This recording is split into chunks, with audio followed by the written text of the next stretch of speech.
आज हातकणंगले तालुक्यातील पेठवडगाव येथे Shri Jai Bhavani urban cooperative credit society limited Pethvadgaon या पतसंस्थेची 48वी वार्षिक सर्वसाधारण सभा दिगंबर जैन सांस्कृतिक हॉल पेठवडगाव येथे पार पडली।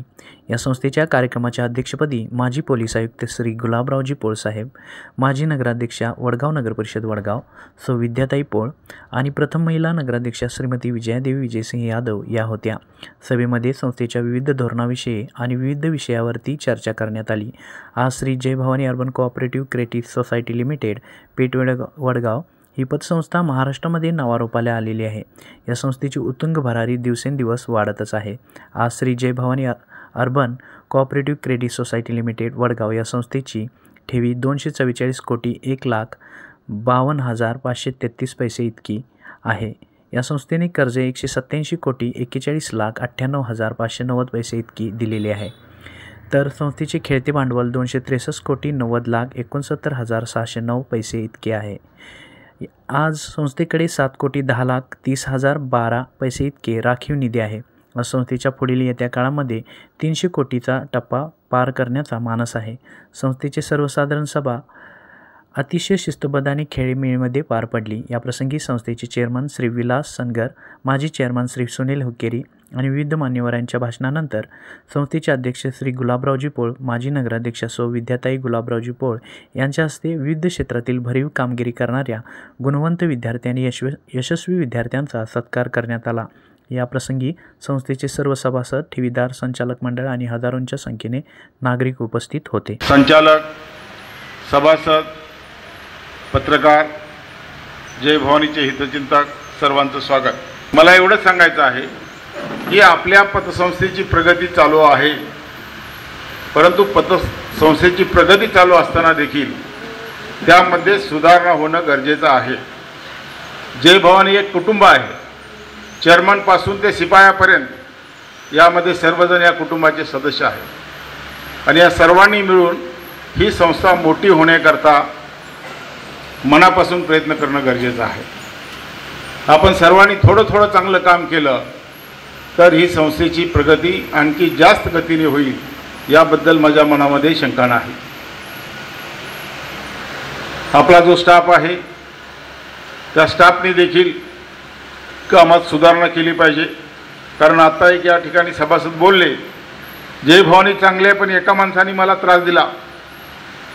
मग तो एकाने दिला का आणि जास्त लोकांनी त्रास दिला ते सारखं आहे? तो चुकतोय कोण आणि तो चुकणारा कोण आहे ते आम्हाला माहीत नाही, परंतु प्रत्येकाने आत्मपरीक्षण केलं पाहिजे की आपल्याकडून चूक होता कामा नये, कोणी दुखवला गेला नाही पाहिजे। अशा पद्धतीने आपल्या कामामध्ये बदल करणं आवश्यक आहे। ठेवीबद्दल या ठिकाणी चर्चा झाली, ठेवी वाढल्या पाहिजेत, कर्ज दिली पाहिजेत, पण कर्ज देताना योग्य कर्जदाराला कर्ज दिलं पाहिजे आणि दिल्यानंतर ते वेळच्या वेळी कर्ज घेणाऱ्यांनी परतफेड केली पाहिजे आणि करत नसेल त्यावेळेस संस्थेच्या संबंधित कर्मचाऱ्यांनी ते वसूल केलं पाहिजे। वसूल करताना सुद्धा रागावून बोलू नका, प्रेमाने बोला, म्हणजे कोण तक्रार करणार नाही। प्रत्येकाने कर्ज घेतल्यानंतर त्या कर्जाचा चांगल्या प्रकारे वापर केला पाहिजे, जेणेकरून त्यामधून त्यांना फायदा झाला पाहिजे, त्यांच्या गरजा पूर्ण झाल्या पाहिजेत आणि वेळेत कर्ज व्याजासहित परत फेडलं पाहिजे, या दृष्टीने आपण काम केलं पाहिजे। याकरता कर्जदारांनी देखील काही पथ्य पाळले पाहिजेत। बँकेतील डायरेक्टर बॉडी आहे, अधिकारी कर्मचारी आहेत, त्यांनी देखील कर्ज देताना न्यायबुद्धीनं दिलं पाहिजे। या सर्व गोष्टीकडे पाहिलं पाहिजे, जेणेकरून आपलं कामकाज सुधारेल, आपल्या कामामध्ये पारदर्शकता राहील आणि लोकांच्या मनामध्ये जो आजचा विश्वास आहे संस्थेबद्दलचा तो आणखी वाढेल आणि पर्यायाने संस्था मोठी होईल। या दृष्टीने सर्वांनी प्रयत्न करणं गरजेचं आहे। या वार्षिक सभेचं अध्यक्षपद भूषवणारे महाराष्ट्र राज्याचे माजी पोलीस महानिरीक्षक गुलाबराव पोळ साहेब, ज्यांची जय भवानी पतसंस्थेच्या सर्व कारभारावरती अतिशय पोलिसी नजर आहे असे पोळ साहेब, सुनील काका, ज्यांच्या प्रयत्नामधून हे रोपटं एवढं मोठं झालेलं आहे। जय भवानीचे चेअरमन सनगर साहेब, सर्व स्टाफ मुद्दाम आईचं नाव घेते. वयाच्या 83 वर्षाच्या वेळीसुद्धा जय भवानीची वार्षिक मीटिंग आणि मी तिथं नाही असं होऊ शकत नाही, म्हणून सकाळी 6 वाजता उठून आवरायला घेतलेल्या आईसाहेब, सर्व जय भवानीचा स्टाफ, या वार्षिक सभेच्या निमित्तानं मी एवढंच सांगू शकते की जय भवानी म्हटलं की अंगामध्ये एक जोश येतो. जय भवानी नुसतं नाव ऐकलं तरी विश्वास वाटतो.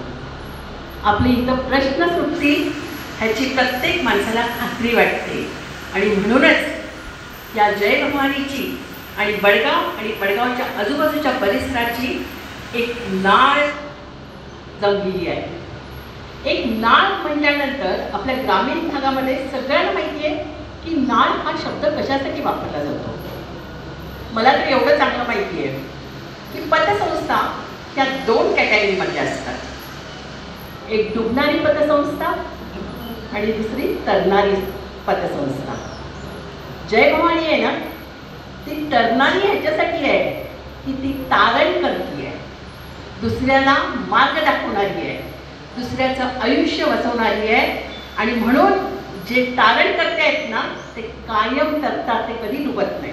त्यामुळे जय भवानीच्या शाखा प्रत्येक जिल्ह्याच्या ठिकाणी होती, तालुक्याच्या ठिकाणी होती, एवढा मला प्रचंड विश्वास वाटतो. मी आता परत त्या नाळेवरती येते. मी हा शब्द हा मुद्दाम वापरलेला आहे कारण जय भवानी कशासाठी नाही उपयोगी पडली. इथं बरेच आज आपल्याकडे इथं अतिथी आलेले आहेत, बरेच मुलं आलेली आहेत, बरेच सगळेजण आहेत, वेगवेगळ्या ठिकाणचे प्रतिष्ठित लोक इथं आलेले आहेत. पण जय भवानी नोकरी मुलाला लावायची, जय भवानीची आठवण. मुलीचं लग्न आहे, जय भवानीची आठवण. घर बांधायचं आहे, जय भवानीशिवाय पर्याय नाही. शेतामध्ये दुरुस्ती करायची, शेत घ्यायचे, चला सुनील काकांच्याकडे जाऊ, जय भवानी आपल्याला पाहिजे. धंदा उद्योग करायचा आहे, चला जय भवानीला साकडं घातलं पाहिजे. एखादं पानपट्टीचं दुकान चालवायचं आहे, जय भवानी आहे. भाजीपाल्यापासून एखाद्या पानपट्टीच्या दुकानदारापासून ते एखादं मोठं हॉस्पिटल बनण्यापासून ते एक मोठे मोठे उद्योग बनण्यापर्यंत जय भवानीनं झेप घेतलेली आहे. आणि ही झेप म्हणजेच प्रत्येक नागरिकांच्या मध्ये आणि जय भवानीमध्ये एक असं नातं आहे जे आपुलकीचं नातं आहे, आपलेपणाचं नातं आहे. मगापासून मी खूप सगळ्यांचं ऐकत होते. अतिशय निश्चिंत राहा. इथं असलेले सगळे डायरेक्टर हे अतिशय व्यवस्थित काम करणारे आहेत. आणि जय भवानीचा स्टाफ, मी कौतुक करते जय भवानीच्या स्टाफसाठी. प्रत्येक ठिकाणी माझं एक असतं की माझा स्टाफ आणि जय भवानीचा स्टाफ हा खरंच जय भवानीचं नाक आहे, एवढं मी सांगते. जय भवानीला माझ्या मनापासून सगळ्यांच्या शुभेच्छा. जय हिंद, जय महाराष्ट्र, जय वडगाव. धन्यवाद ताईसाहेब. आपण आम्हा सर्वांच्यावरती अशा पद्धतीने विश्वास ठेवता, म्हणूनच त्या विश्वासाच्याच बळावरती आज जय भवानी महाराष्ट्रामध्ये नाव या ठिकाणी करत आहे. आपले मनपूर्वक आभार. शिवराज न्यूजसाठी मुख्य संपादक सचिन देसाई, पेठ, वडगाव.